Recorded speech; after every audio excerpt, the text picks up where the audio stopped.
What's up guys, to Season 2, Episode 1 of the Derby Career and stuff. This episode we are in the Premier League. We won the title last year and of course the board appreciate that. They did say we had a super season and our target for this season is to avoid relegation. I think that's a fair analysis of what players we've got and what kind of skill level we're at the moment. Of course we have only got 2.3 million and 10k in wages to spend in this summer window, so not exactly the most. I think we started with a lot more than that. I think we had about 5 million, of course spending like 3 million on Sifsy and Mackay Stevens, but that's kind of good because of course they are quite developed now and I know where they can play and what they can do in this series, of course. And we have got a few players that we can sell for another 1.5 million, like Connor Salmon and Mark O'Brien. So some of these players here are for your suggestions and some of them are just the players that I'd really like to sign because they have really high potentials on career mode, and this is one of them, Levin Oztunali. He's got about an 84 potential and he's only about 400,000, so an absolute steal for such a brilliant player. And this guy here, Reedy World, he's a left back. I think he's about 70 rated and his potential is about 80, so yeah, another good choice. Of course, if we are going to improve that left back spot, he will be a good option. And we're going to loan Albin Bunjaku out on loan just for a month because in this first month we got all the players full fitness and everything. Towards the end he probably will be used a lot more. So yeah, we're getting a lot of offers for Chris Martin as he was the top goal scorer last season, and a lot of people are interested. Only interested to sell him if it is like 11 million or something. And this guy here, Bazawa, he's got an 82 potential. He is actually quite good, but it is interesting to see who we actually get in the end because there are a lot of options in the CDM spot. This guy here is English. He is a little bit too expensive. For saying he's only like a 66 rated at the moment, it's not really improving the side. We need to get someone who's like a 70 rated already and bring him into the team because that will be a really good improvement. So we're kind of finishing the deal with Reedy World here. He's only on 3,000 a week wages, so that's actually quite cheap. And we're going to sell Shaquille McDonald because he is 53 rated. He's only got like a 60 potential, so he's never really going to be that good and never going to be that useful for us. So they don't really want to get a player like I was offering him Buxton, I was offering him Mark O'Brien, players that are worth around the 400,000 mark. And here's another player we're going to try and get, Sven van Beek. He is really good looking. He's 6'3", high-low work rates. He's got about 70 pace and yeah, he's got about an 80 potential, so another good player that we would be interested in signing. Bazawa just finished off in his contract deal. It is kind of difficult though because some of these players have got like really high wage contracts and then other of them have got really low, so it's kind of handy in that way. Going to sell Luke Hendry as well, as he is another player that's just never going to be useful, and may as well pick up the 50k and move on. And Bayer Leverkusen accept the 400,000 bid for Oztunali, so hopefully we can seal that deal up. Unfortunately, Feyenoord don't want the Mark O'Brien, so we're just going to put a 1.2 million in for Van Beek, another player that we are interested in getting because we haven't got exactly the best of centre-backs. Keogh's pretty good, but Ake's not doing too well, and he can play left-back, CDM, and obviously be a backup centre-back if need be. And in the future, we can just play Ake and Van Beek. So we do actually accept that Reedy World deal, so that was actually quite a nice deal. Simon and 900,000 and 3k a week wages, so a pretty cheap player in my opinion. So Oztunali is unfortunately not happy with his contract at the moment, so we're just going to increase it to 22.6 and we're going to give him the 20% per goal and make him a crucial first team player because he probably will, because with an 84 potential, George Thorne's only got about 75, so yeah, maybe Thorne will be the backup. We'll have to see him form, of course. And yeah, we do get an offer there for Mark O'Brien. I'm more than happy of selling because he's not going to be helpful at all at this club at the moment. He doesn't exactly have the best potential. And we do eventually accept this Van Beek offer for 1.2 plus 15k a week wages. And for saying that he is such a good player, I'd say that's quite a bargain. And we are starting to build quite a nice Dutch team through here. And we've got obviously Kelly Roos, Ake and Reedy Ward now. So yeah, quite a few decent Dutch players. So we do get an offer for Jake Buxton here, and I'm more than happy of selling him as well for 600,000.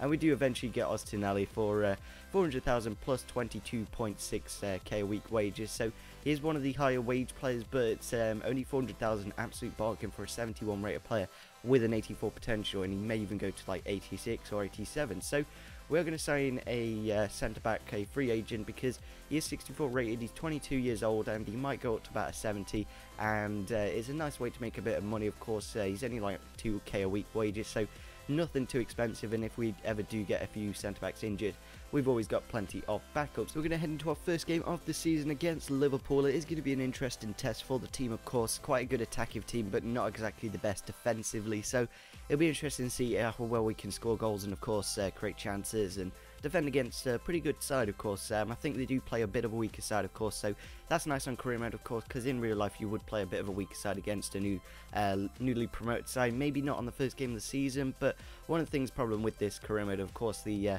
deadline day deals didn't go through, so Daniel Agger shouldn't really be standing there, but nevertheless, we've got Van Beek, Reedy World, Ostinelli all on their debut, so hopefully they can get a good start to the season. Of course, Liverpool have made some signings here and there. I think they signed Hulk and Unkalulu.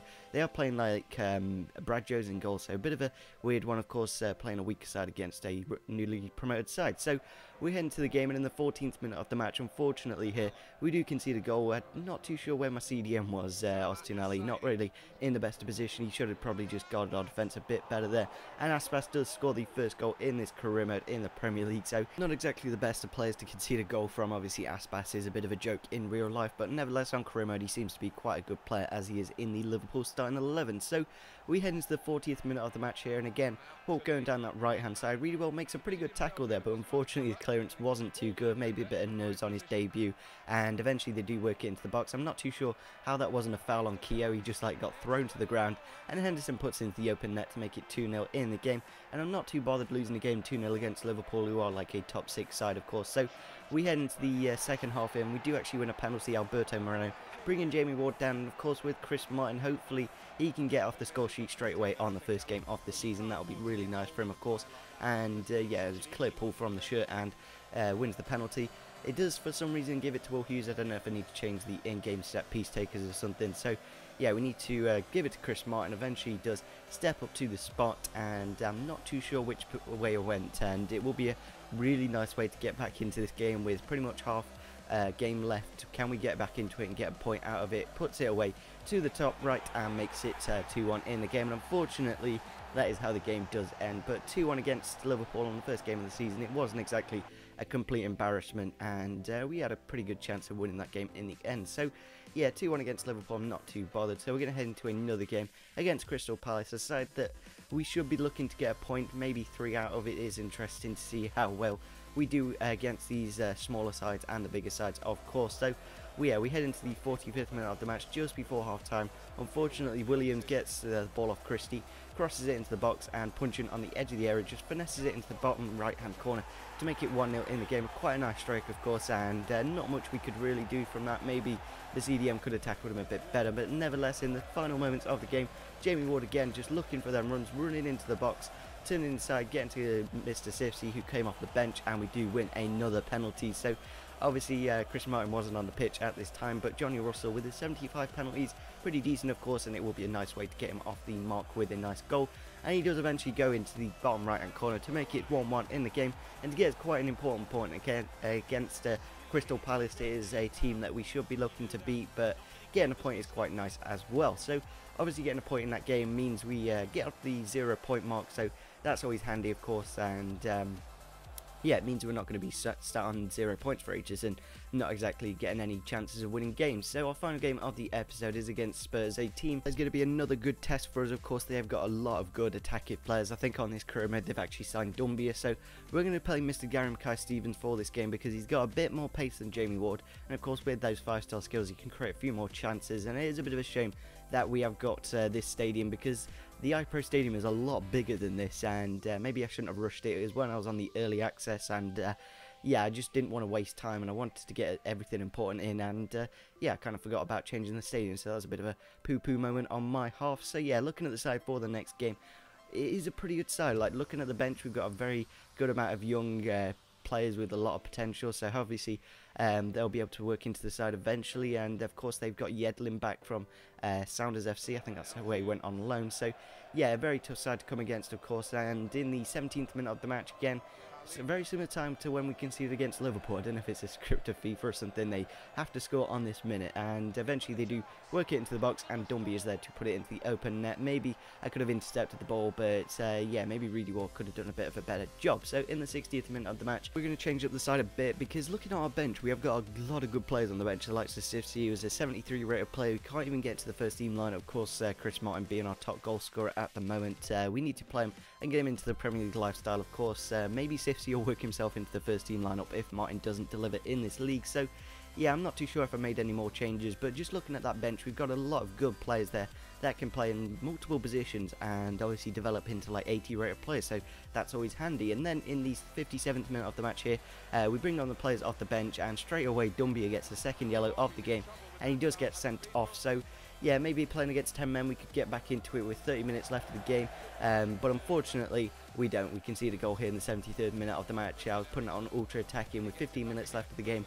Not much point in just staying back and hoping to get a point, because we need to get a goal, and hope he does score that goal. Maybe Corrick could have done a bit better in the goalkeeper position, but nevertheless 2-0 against Tottenham isn't too bad. I know we were playing against 10 men for a third of the game, but nevertheless, as long as we don't get a massive like goal difference loss against these bigger sides, it's not too much of a problem, of course, because as long as we win the bottom half of the games, we should do all well and be happy at the end of the season. So yeah, if you did enjoy this first episode of the season 2, it would be fantastic if we could get over 25 likes.